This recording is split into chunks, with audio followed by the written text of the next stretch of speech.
Život je često nepravedan.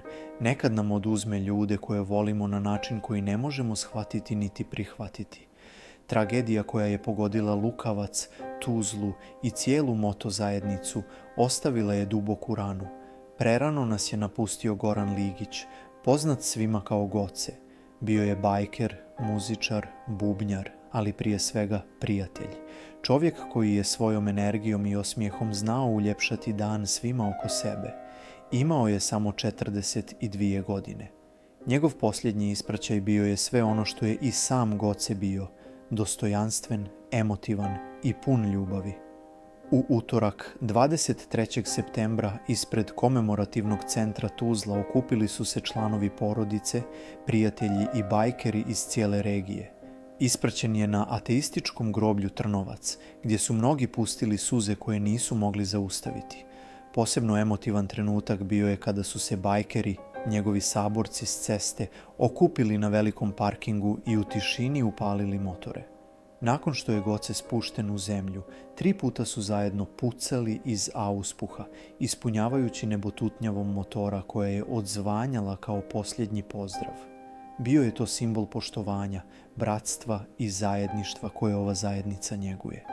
Prijatelji su ga opisivali kao čovjeka koji je uvijek bio tu za druge.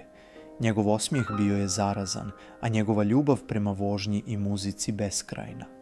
Jedan od najemotivnijih oproštaja bio je onaj u kojem su prijatelji rekli: bio si naš brat i bubnjar, uvijek nasmijan, uvijek spreman pomoći, nikada te nećemo zaboraviti.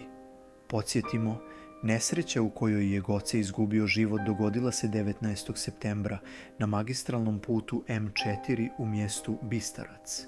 Motocikl Harley kojim je upravljao sudario se s automobilom Golf.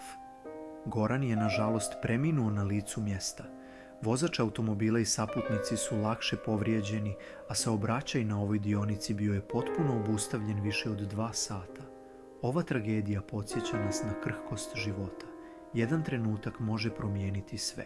1 sekunda može odvojiti nas od ljudi koje volimo. Goce nije bio samo motociklista, on je bio sin, brat, prijatelj, bubnjar, čovjek koji je živio punim plućima. Poruka koju njegova smrt šalje svima nama jeste da cijenimo svaki trenutak sa onima koje volimo, da se ne bojimo reći volim te, da pronađemo vrijeme za prijatelje, za porodicu, za osmijeh. Život nema reprizu. Goranov odlazak ostavlja prazninu, ali njegova energija, njegova vožnja i njegova muzika zauvijek će ostati u sjećanjima svih koji su ga poznavali. Danas Moto zajednica tuguje, ali i slavi život svog brata koji je znao kako se živi slobodno. Počivaj u miru, Goce.